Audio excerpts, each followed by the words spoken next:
Muito bom dia, estamos de volta, Mundial e você chegando mais uma vez para te fazer companhia, para trazer um assunto bem interessante. Estou aqui com uma convidada que é parte da família Vibe Mundial. A gente vai ter agora uma manhã super gostosa para o nosso cafezinho da manhã, né? Você que está aí chegando agora, seja muito bem-vindo, porque hoje eu estou recebendo aqui ela, tô tentando até falar no tom de voz dela um pouquinho mais calmo. Estou recebendo Maria Guida. Bem-vinda, Maria Guida. Obrigada. Bom dia para todo mundo. Você dá bom dia para as pessoas também, né? Sim. Aqui na programação? É, sim. Com o programa Palavras. Que vai ao ar quando?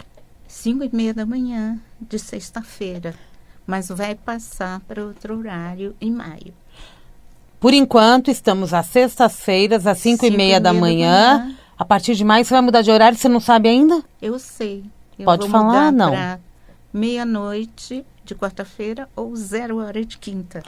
Ok, Tanto faz. é isso mesmo. Já se programa na quarta-feira, 5 para meia-noite, você já fica conectado aí na Vibe Mundial para ouvir a Maria Guida. E nesse programa, Maria Guida, qual que é o foco do teu trabalho? O que você... O nome do programa é Palavras, né? Palavras. É assim, esse programa foi uma ideia dos mentores. E ele estava pronto, quer dizer, o escopo do programa estava pronto 2 anos antes de eu ter horário.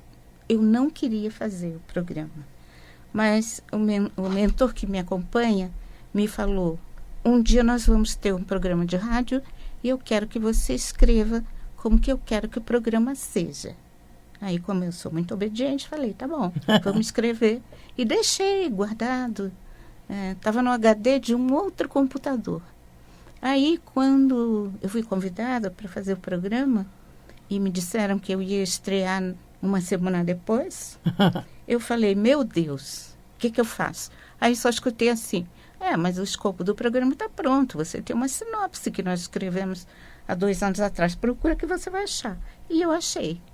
E o programa é para explicar para as pessoas o real sentido das palavras, porque, não sei se você sabe, mas nos últimos tempos, e nesse momento cósmico principalmente, as palavras estão sendo desnaturadas, estão tendo sentidos que não é o sentido delas.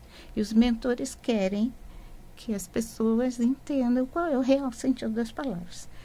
O programa é isso, e sempre nós terminamos o programa com uma sessão que se chama Primeira Página, onde eu leio a primeira página de um livro espiritualista, que os mentores é que escolhem qual vai ser, e ofereço esse livro para quem me sugerir uma nova palavra. Olha que legal. É só isso. Dá um exemplo de palavra, te vem à mente?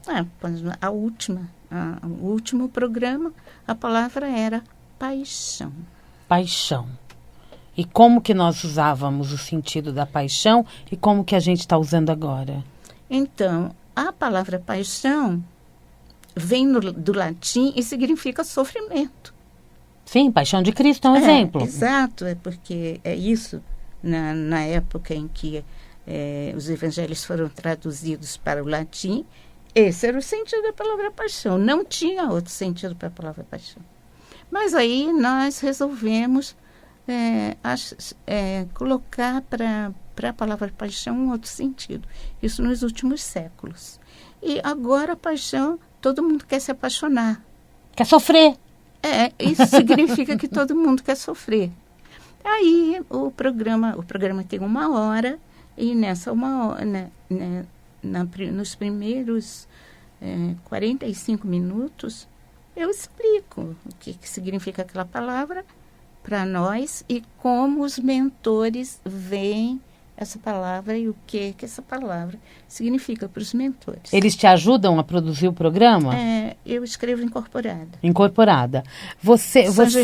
Saint-Germain. Você é uma canalizadora de mentores. Sim. Certo? Para a gente poder te conhecer melhor, né, Guida? A Guida está naqueles horários que a gente acha que ninguém ouve, né? Mas todo mundo ouve. Muita gente é ouvinte assíduo exatamente porque é tocado, né, pelas mensagens que são dadas. Eu acho que meia-noite vai funcionar bem. No começo, o mentor dizia que o nosso programa ia ser meia-noite, quando ele falava, um dia nós vamos ter um programa, esse programa vai ser meia-noite. Mas o horário que me foi oferecido era 5:30 da manhã. Eu peguei o horário. Aham. Eu falei, tá, ok. E, para te ser sincera, eu acordo 4 horas da manhã, graças a Deus eu sou vizinha da rádio, e venho para cá tranquilona, assim, feliz. Porque não é um problema agora. Aí vagou um horário meia-noite, e como os mentores tinham dito que o plano original seria o programa à meia-noite, agora depois de quase 3 anos a gente consegue passar para meia-noite. Ok, para mim tudo Tá bem. tudo bem. 3 anos, gente. 3 anos na Vibe Mundial. Sempre assim, né? Vai fazer 3 anos em julho. Que beleza. Me conta um pouquinho da tua história. Você é uma sensitiva. Eu nasci assim. Me explica como você nasceu assim, quando que você teve compreensão disso, o que que você fazia que chamava a atenção dos adultos? Era difícil. Eu tinha visões, as visões eram horríveis. E eu não sabia o que era, eu era muito pequena. Então eu tinha ataques de choro, eu via coisas muito feias nas pessoas, inclusive. Então eu olhava para uma pessoa e não queria chegar perto, porque eu estava vendo uma coisa horrível. Mas graças a Deus o meu avô era Rosa Cruz. E eu lembro de eu nem sabia falar direito, e ele me sentava no colo dele. Ele tinha uma enciclopédia que chamava Enciclopédia Trópicos, que era desse tamanho assim, um livrão. E ele ia página por página e me falava assim, quando você vê uma coisa parecida com a coisa que você vê, você me mostra. Ele mostrava as figuras para você. E aí eu falava, Ito. Aí ele falava assim, olha, ninguém vê isso, só você. E ele me ensinou a coisa que foi a coisa melhor que eu podia aprender, que é peça para ficar bonito, porque vai ficar. Tá. Porque só é feio para chamar a sua atenção. Isso eu tinha uns 4 anos. É mesmo? E aí eu ficava, quando eu via, eu falava assim, fica bonitinho. Fica bonitinho. E ficava. E isso foi sensacional. Aconselho qualquer pessoa que tenha visões horríveis que fale, por favor, melhore a aparência, porque eu não estou aguentando. Fique bonito. Fique bonito. E fica. Porque não existe nada feio. Nada feio. Beleza é resultado de harmonia. Existe desarmonia. Tudo que é desarmônico parece feio, mas não é. É só desarmônico, né? Então, isso foi a melhor coisa que eu podia ter aprendido. E a partir daí as coisas foram melhorando. Aí meu avô teve uma outra ideia fantástica. Falou, coloca essa menina num colégio de freiras. Eles nem eram muito católicos, mas coloca essa menina no colégio de freiras que isso vai resolver. Resolveu. Resolveu como? Eu me lembro que eu tinha 6 anos e me colocaram no colégio de freiras com 6 anos, porque com 6 anos eu já sabia ler. Aí eu implorei para o meu avô me ensinar, porque eu queria saber o que tinha nos livros. Aí eu lembro perfeitamente da primeira aula de religião. Eu sentada na primeira carteira, porque eu era muito pequena, ainda sou, mas eu era muito pequena. E aí a freira entrou na sala e falou assim, hoje nós vamos falar sobre Deus. Tá. A hora que ela falou, nós vamos falar sobre Deus, eu falei, agora sim as coisas vão tomar jeito. Você teve essa sensação também? Eu tive essa sensação de que aquilo era tudo que eu precisava aprender para ficar bem. E eu fiquei. Eu era ótima aluna de religião. Eu podia tirar 8, 9 nas outras matérias, porque eu nunca tirava menos do que isso. Mas religião em religião era 10. Religião era a minha matéria favorita. Você tinha sede de entender Tudo. tudo. Eu li a Bíblia com 8 anos, inteira, desde a página do começo, assim, porque eu era assim, eu lia o livro, tudo que estava escrito nele até o fim. Do começo ao fim. Até a última página. Eu li, a primeira vez eu tinha essa idade, para mim era um livro de histórias. Tá. Melhor do que Monteiro Lobato. E depois eu li quando eu estava no curso de teologia também, da primeira à última página, mas aí era porque eu queria tirar 10 nas matérias e eu queria entender aquilo, e aí eu tinha professores que podiam ensinar, explicar muito bem todas as coisas que estavam ali na Bíblia. E aí eu fiz de novo isso, e não me arrependo. Quando você leu a primeira vez a Bíblia, por ser muito nova, teve entendimento ou muitas coisas passavam? Ficaram assim, sei lá, né? Às vezes eu perguntava para as freiras, porque as freiras eram ótimas. Elas achavam incrível que eu tivesse curiosidade sobre isso, tão nova. Então era assim, eu não entendi isso daqui, o que é isso? Vamos explicar. E aí explicavam na aula. Então, não, eu tinha as dificuldades naturais de uma criança tão nova, tá lendo um negócio tão...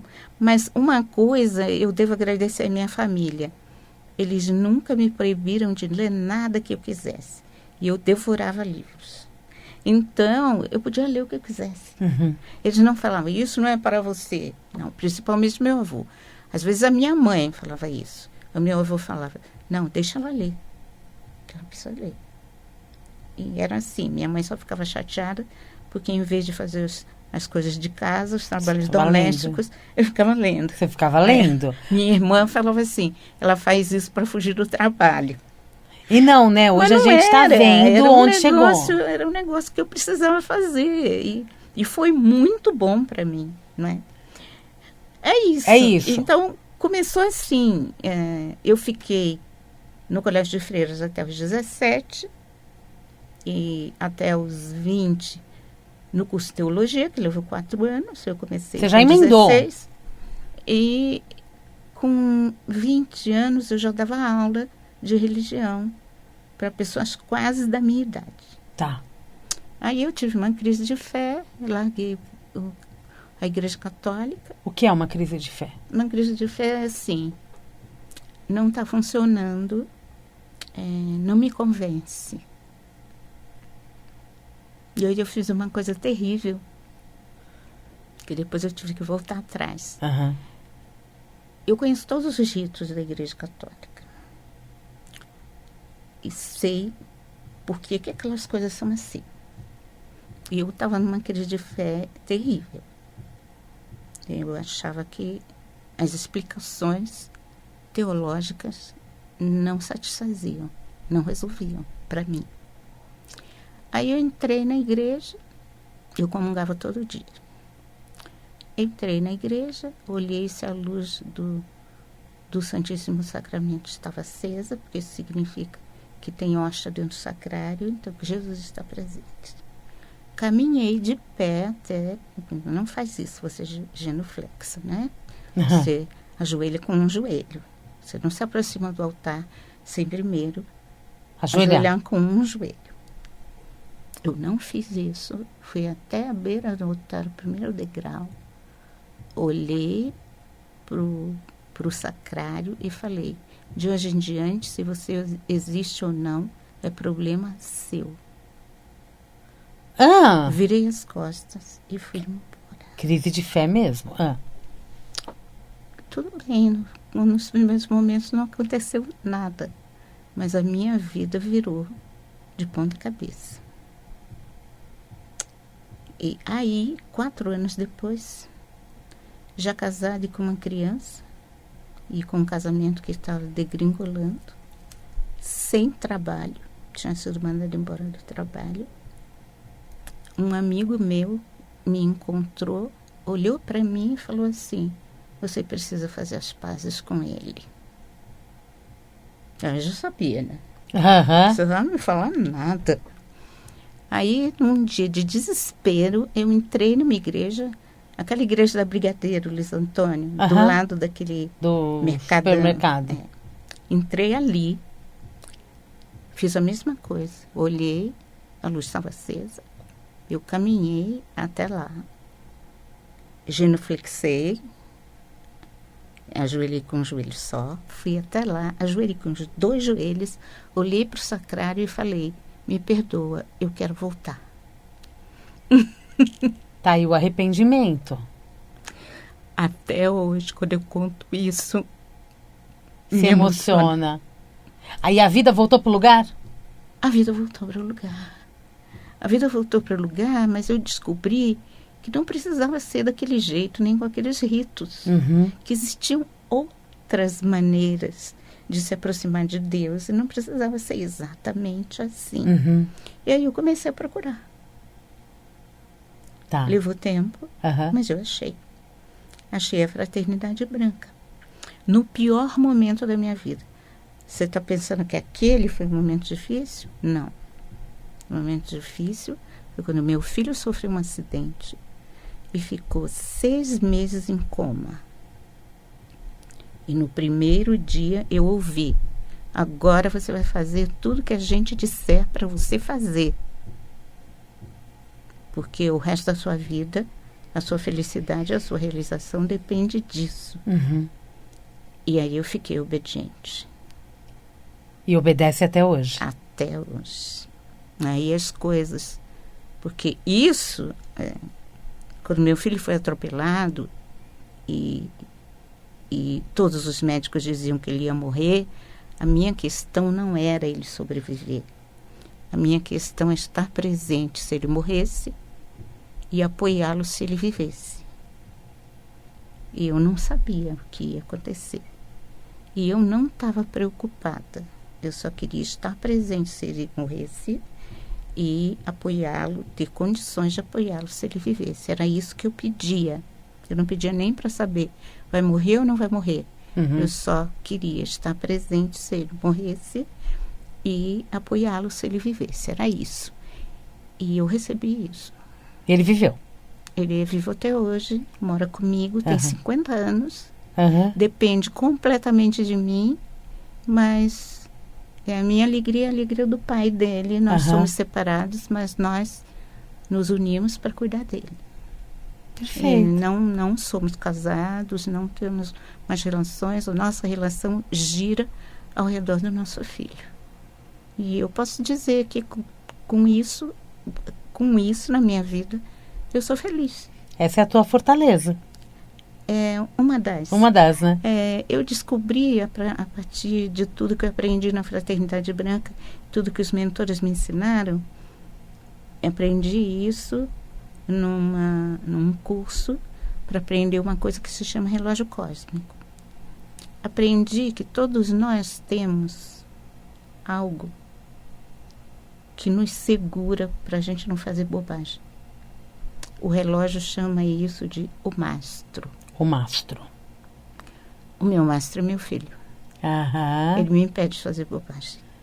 Eu renuncio a qualquer coisa que possa prejudicá-lo, de boa vontade e tranquila. Entendi. E aí isso se chama, os mentores chamam isso de o mastro. E eu descobri que meu filho é meu mastro. É isso. E todos nós temos. Todos nós temos, a gente só precisa encontrar. O que é que faz você renunciar a qualquer coisa? Entendi. Quem não tem isso, não chega na realização e na felicidade. Uau! Então, os mentores chamam isso de projeto de realização e felicidade. Você precisa ter isso. E aquilo que você quer alcançar é o mastro. Você nem precisa alcançar. Mas você, ao caminhar naquela direção e ficar... Isso vem da Odisseia de Ulisses. Na Odisseia de Ulisses, Ulisses passa por várias coisas. Numa delas ele está num mar, atravessando um mar, onde existem sereias que cantam e atraem para o fundo. E a mentora de Ulisses, que é Atena, diz assim,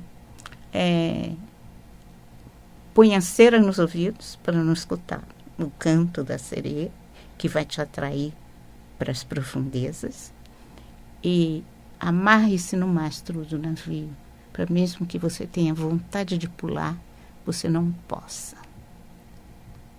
Se segure ali. E aí, todo mundo tem isso.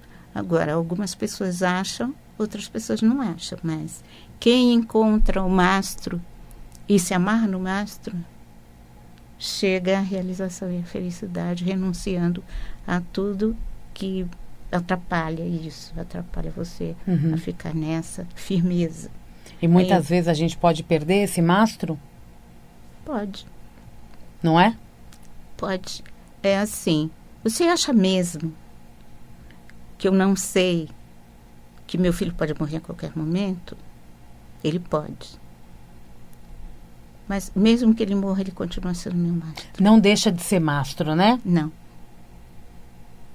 Não. O mastro de uma pessoa pode ser o avô, por exemplo, e a gente sabe que pela diferença de idade o avô vai partir antes. Sim. Mas ele se mantém como mastro. Exatamente. Tá. Se é mastro, não vai deixar de ser nunca. Entendi. Todo mundo tem um. Todo mundo tem um.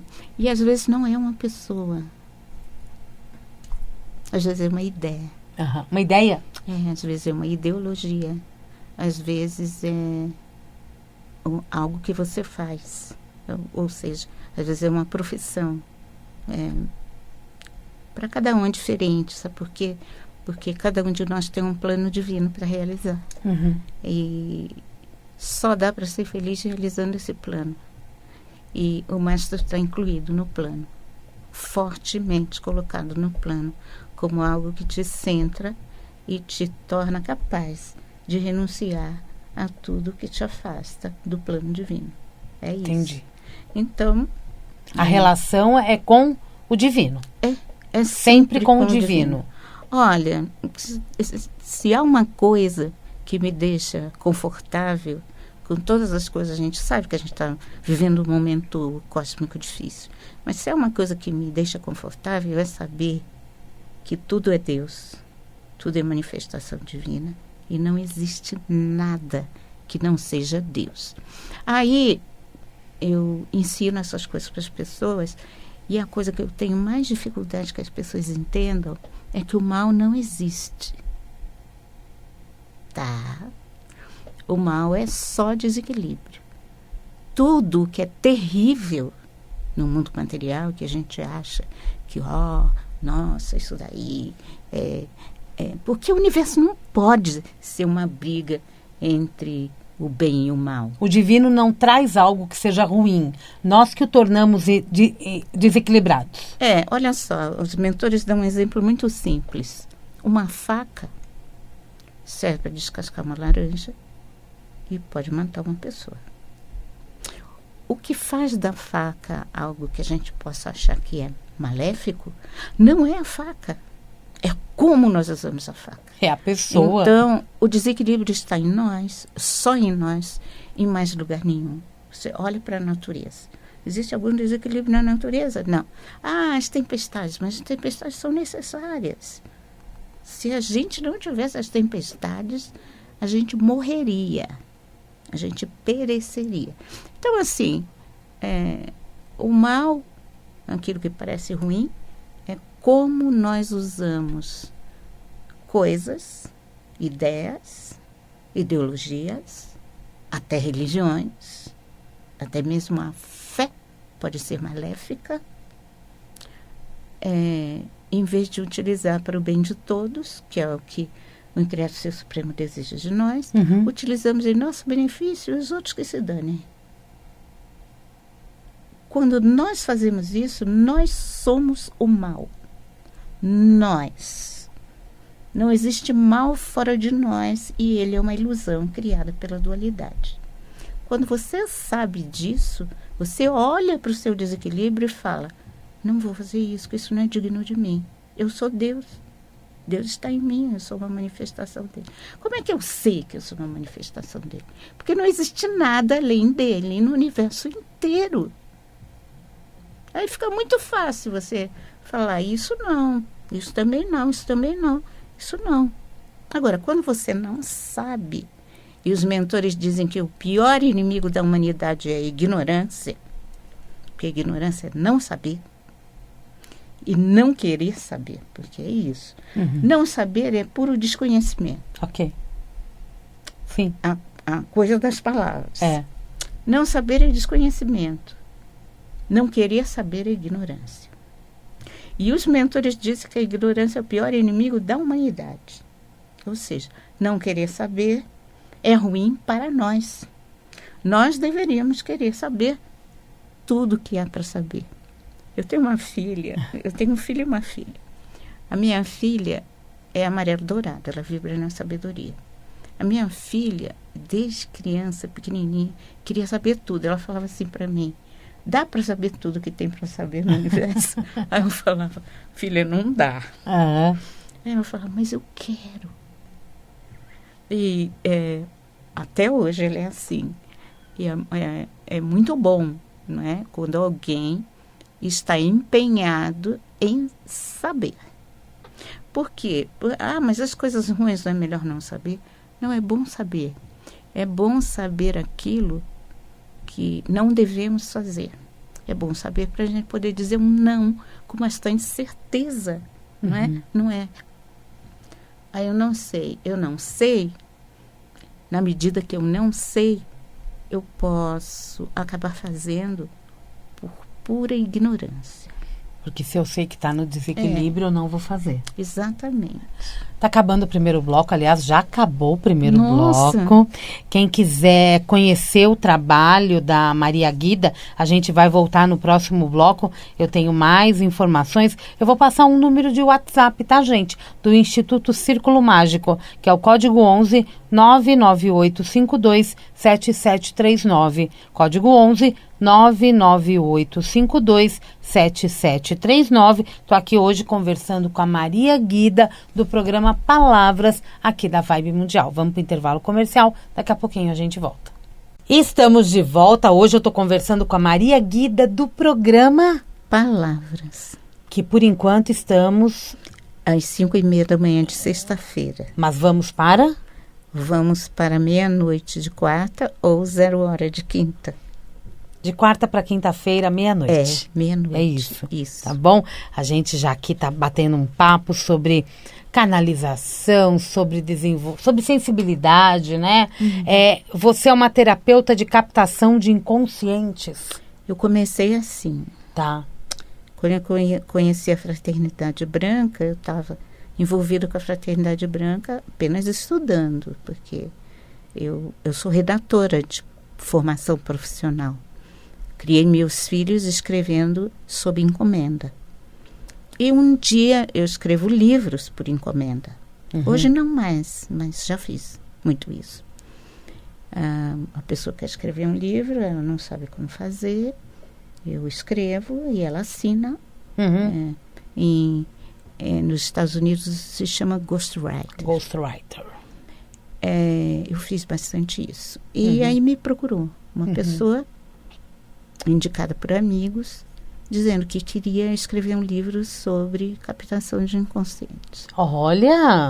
E aí eu não sabia nada sobre captação de inconsciente, mas não falei para ele que eu era sensitiva. Para todos os efeitos, sou uma redatora aqui.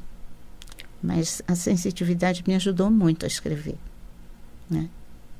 Era uma ferramenta, mas eu não falava para ninguém. E aí ele falou, bom, para você, primeiro mandou eu ler aquele livro Muitas Vidas, um livro. Eu li, aí ele falou, eu quero isso, mas com os meus casos. Aí eu falei, tranquilo, isso dá para fazer. Aí começamos. Ele conta a história dele, o nome dele é Heraldo Manfredi, ele já morreu e ele foi um mestre para mim. E aí começamos a escrever o livro. No meio dessa escrita do livro, acho que eu conto isso no site, ele precisou de uma pessoa, um captador, e o captador dele não estava em São Paulo. E ele tinha dito para passar para para escrever esse livro você vai ter que passar pela captação de inconsciente. E fez uma sessão onde eu acessei 2 vidas que eu já conhecia, que eu já tinha tido espontaneamente recordação dessas vidas, mas ali ele fez o tratamento que precisa fazer, porque não é só saber o que você foi em outra vida, você precisa resolver isso, solucionar isso, perdoar isso, encaminhar essa personalidade. E ele fez isso. Aí ele falou, você é muito boa nisso e tal. Aí a hora que ele precisou, ele me chamou. Quando meu filho estava em coma, eu conheci a Fraternidade Branca assim. Eu fui orientada a procurar um sensitivo qualquer, procurar isso. E eu achei uma sensitiva que canalizava os mentores. E foi ali que eu tive a minha primeira experiência com canalização. Se você quer saber, eu até hoje não sei que mentor era aquele. Tá. Porque eu estava tão desesperada que eu só queria as orientações. E realmente foi ali que a coisa começou. E aí a pessoa que estava precisando de ajuda tinha uma filha que tinha caído da escada e estava em coma num hospital. E ela tinha a idade do meu filho. O meu primeiro impulso foi falar, não vou fazer, não sei fazer, não quero fazer. Mas imediatamente eu pensei, eu tive ajuda, eu não posso fazer isso. Eu vou lá. Nunca mais eu parei. Eu fiz a primeira vez, fiz, a menina saiu do coma em 3 dias, porque era uma questão de uma vida passada assim, se apresentando. E o Heraldo fez o que ele tinha que fazer e a menina saiu do coma em 3 dias. A menina, durante a captação, o Heraldo perguntou, você vai ficar muito tempo assim? Ela falou, não, eu só preciso de 3 dias.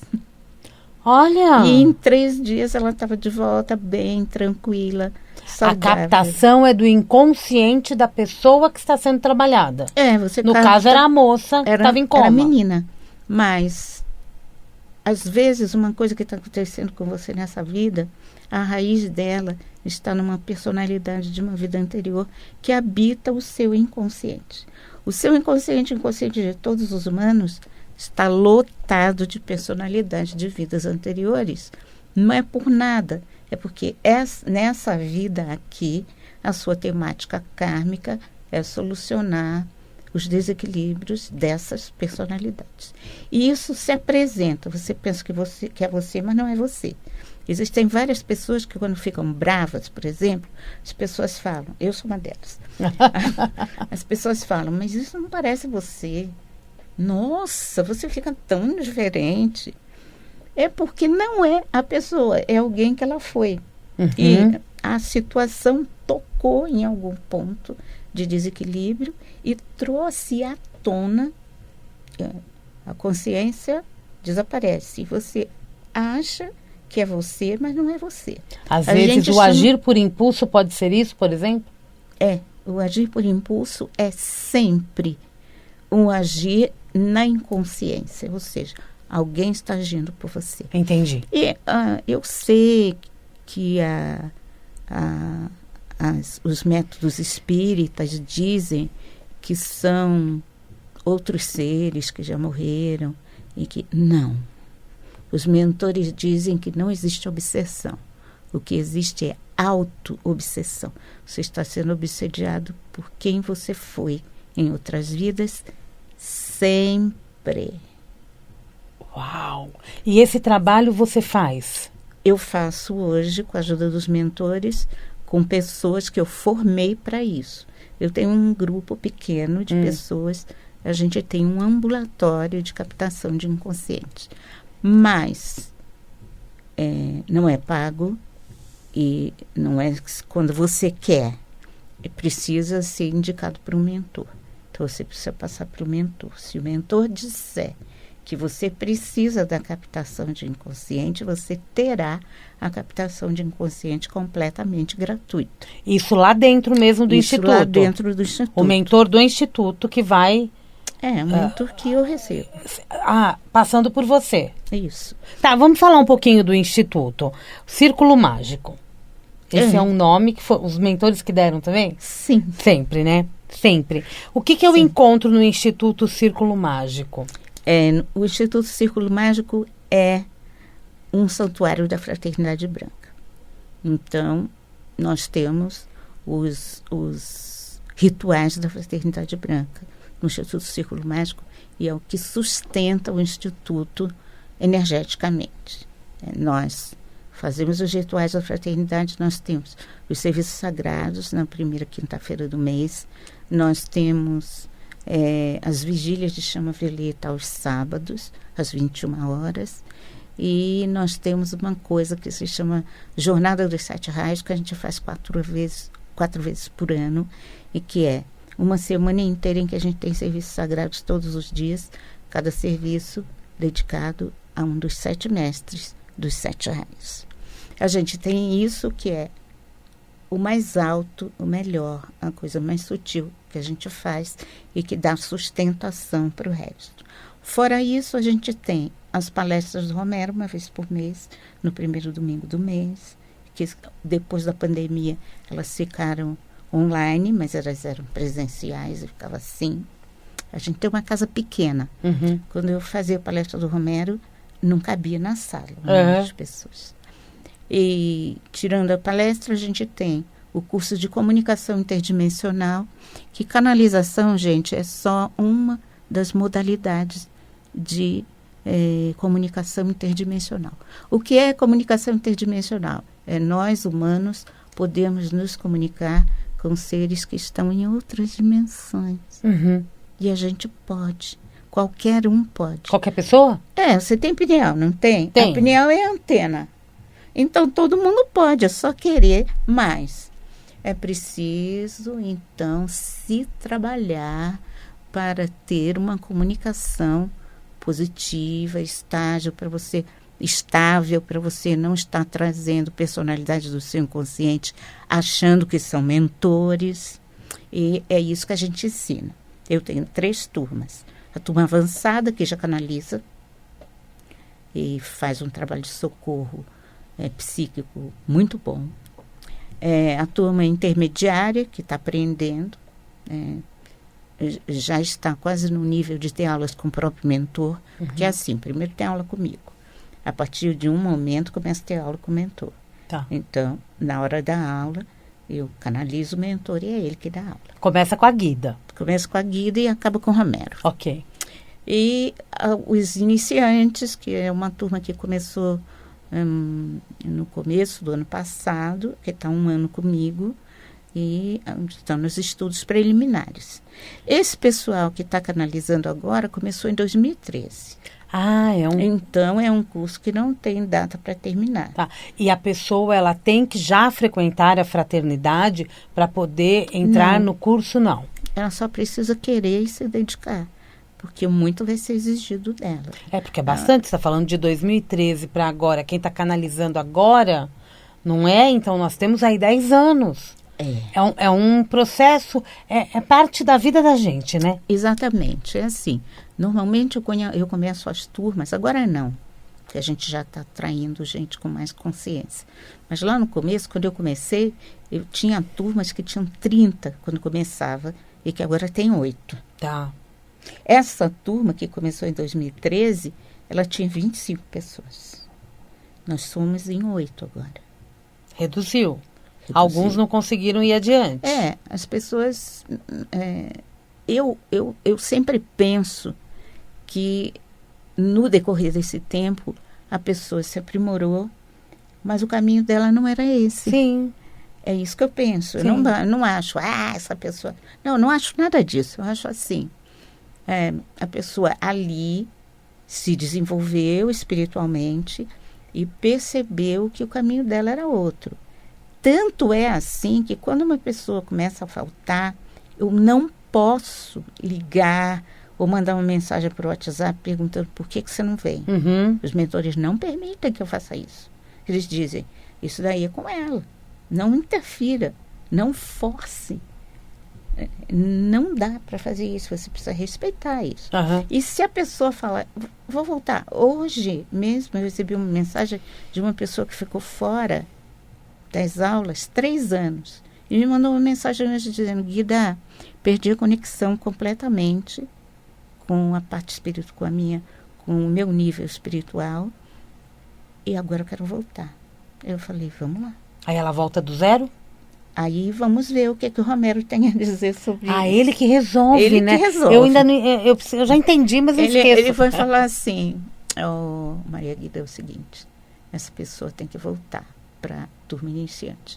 Ou, não, deixa ela continuar. É daqui que ela vai seguir em frente. Daqui ela vai aprimorar. Cada caso é um caso. E aí as pessoas já sabem disso.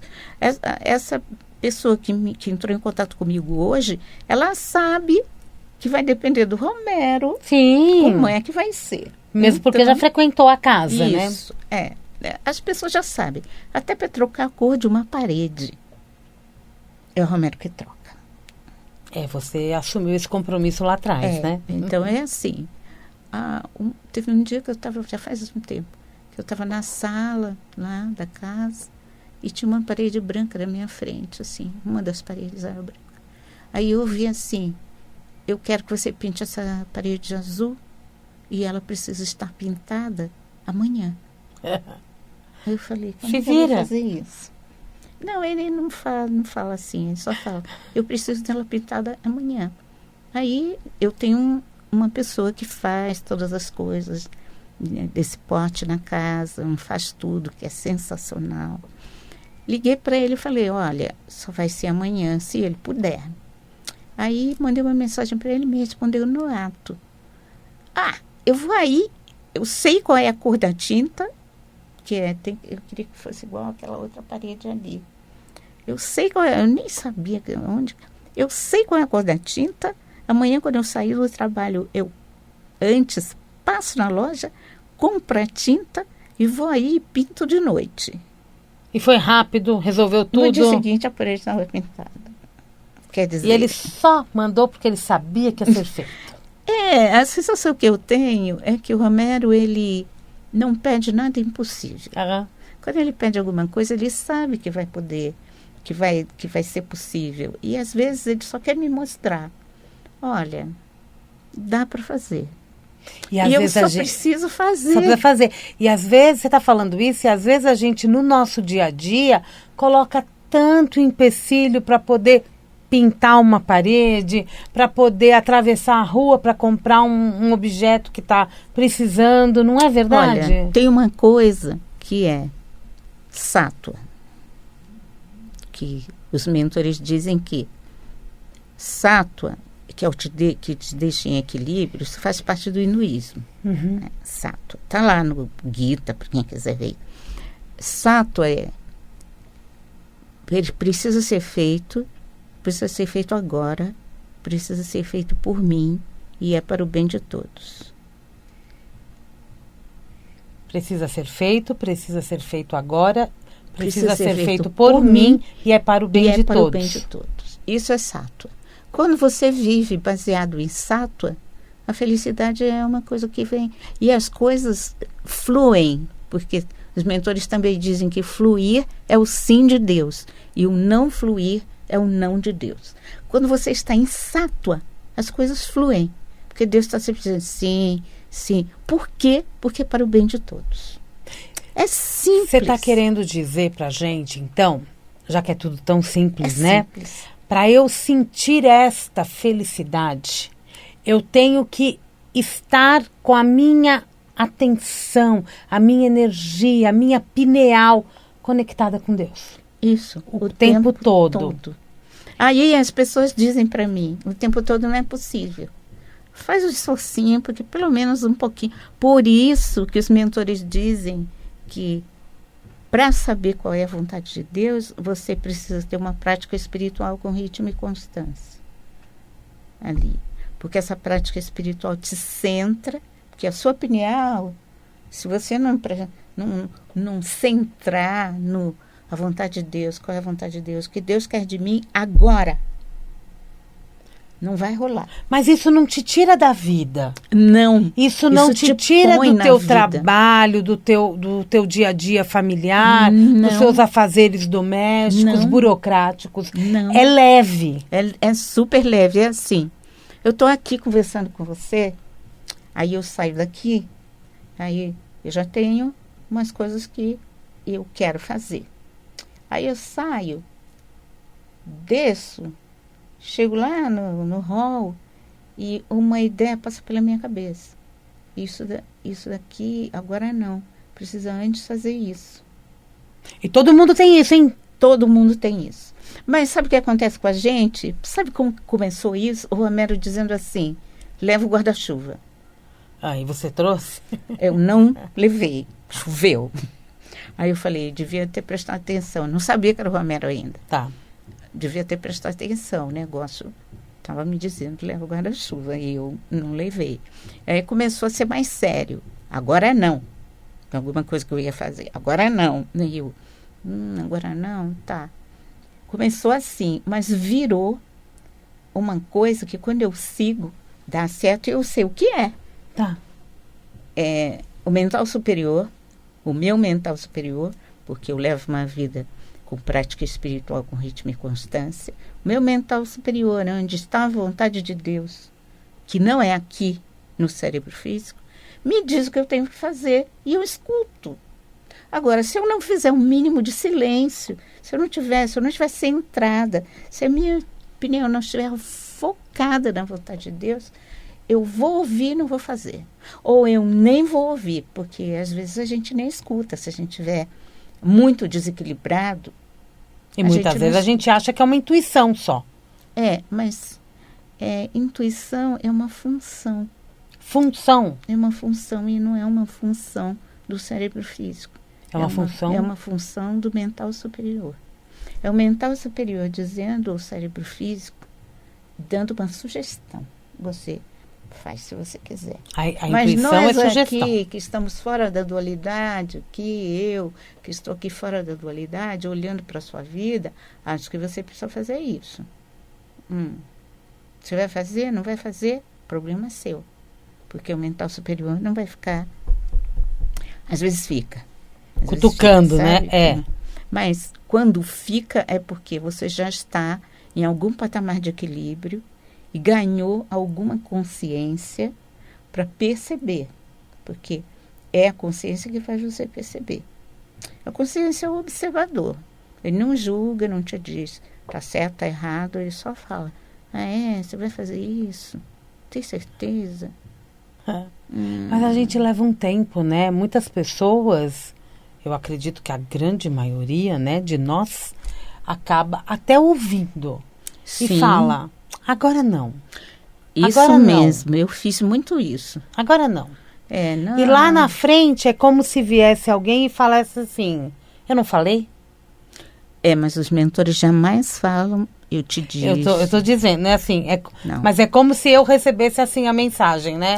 Não, o que acontece é o momento certo, agora é a hora. Nossa, olha, se eu tivesse feito, puxa, olha, eu precisava fazer, eu não fiz, puxa vida.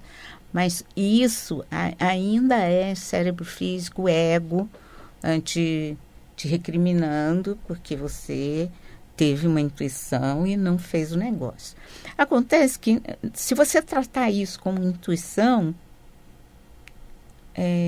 você pode estar sujeita ao inconsciente te sugerindo coisas que você vai fazer impulsivamente. Entendi. E que não é para fazer. Entendi. Precisa ter vida espiritual para poder perceber. Não, isso daqui é ego puro. Não, isso daqui é inconsciente. Não, isso daqui é o meu cérebro físico. Né? Pra gente quem tá fora tem que prestar muita atenção para poder justificar se é ego, para poder justificar se é intuição. Acontece que isso se aprende. Não é? O meu curso ele ensina isso. Mas esse é o da comunicação? A comunicação interdimensional é para isso. Por quê? Porque um bom canal precisa identificar de onde vêm as informações e ficar só com o que vem de uma outra dimensão. Entendi. E precisa aprender a identificar. Como é que aprende a identificar? Vamos prestar atenção e vamos ver. Vamos aqui fazer várias experiências e você vai ver. Tá percebendo como isso é ego? Está percebendo, porque tem como perceber e tem como perceber rápido. O treino, pessoas né? Aprendem. E aí, quando você aprende, você vê se descortinar na sua frente uma série de facilidade de fazer as coisas do jeito correto, do jeito que precisa ser feito. Não correto segundo o que a comunidade dos homens acha, o que a humanidade acha. Não, correto para Deus. Correto para Deus em você. Que às vezes é uma coisa para você e outra coisa para mim. É diferente para você, que você tem outro plano divino, outras coisas que Deus quer de você. Deus não quer de você a mesma coisa que Ele quer de mim. Por isso somos diferentes. Não é? Iguais na essência e diferentes na manifestação. Iguais porque somos Deus, né? Iguais na origem e na essência, porque todos viemos do coração da criação, da mente de Deus. Mas diferente na manifestação, porque Deus quer diversidade. Por isso que o mundo é belo, né? A gente tem que olhar de outra forma para tudo isso. Deus quer diversidade. Não é? E está acabando o programa agora, de verdade. E eu quero que você deixe aqui para os ouvintes esses seus contatos, que atividades a gente pode encontrar, que de repente, quem quer conhecer o local já... Olha, tem uma coisa que está aberta para qualquer pessoa, que é o nosso curso online de magia. Online de magia? Os mentores dizem que os ensinamentos que eu dou no curso de comunicação interdimensional são para quem quer ser canal. Quem quer ser como eu. Porque daqui a pouco eu vou morrer e eu tenho que deixar uns canais. E eu estou fazendo isso. Porque é isso, o objetivo da minha vida agora é esse. Então Mas quem quer saber tudo que os mentores têm para ensinar, mas não querem ser canais, podem fazer o curso de magia online. E magia é transformar a realidade pelo aprimoramento da consciência. Então é um curso de aprimoramento da consciência para que cada pessoa possa transformar a realidade em alguma coisa melhor para todos. A partir da consciência? A partir da consciência. É simples. É magia usando só a mente? É magia usando... Não. Não. É magia usando a consciência para agir de maneira a transformar o mundo em alguma coisa melhor. Perfeito. Então é um pouco mais complicado do que... só as magias, Não é o... que se tem uma coisa que me irrita, é isso. O poder do pensamento positivo, não. Não. É o poder da consciência atuando para tornar o mundo melhor. Não é um poder do pensamento positivo. Perfeito. Não adianta ficar pensando e achar que você muda o mundo assim. Não. Perfeito. Você age, mas você age segundo o que é melhor para todos. Aí você muda o mundo. Então, começando pelo curso online de magia, e a partir dali você pode se informar com todos os outros. Está na Vila Mariana, acesso fácil, né, Guida? Estourou o nosso tempo. Acesso prático. Para o curso de magia é só ligar para aquele telefoninho ali e aí a gente fala. E ela tem o site circulomágico.com.br. Isso. E a partir dali você acha também todas as redes sociais. Acho que tem YouTube, tem podcast de todos os programas, está tudo ali. O telefone de contato é código 11 99852 7739. 99852 7739. Obrigada, Maria. É isso, obrigada a você pelo espaço e, pessoal, vamos lá, né? Vamos mudar o mundo. Vamos mudar o mundo. Entrevista incrível, obrigada, viu? Obrigada a você. Muito obrigada. Mundial, e você vai ficando por aqui. Eu volto a partir das 10 da manhã, tem Jornal da Boa Notícia. Final da manhã a gente descansa. Segunda-feira, 16h30, tem Mundial e você. Um grande beijo, até lá.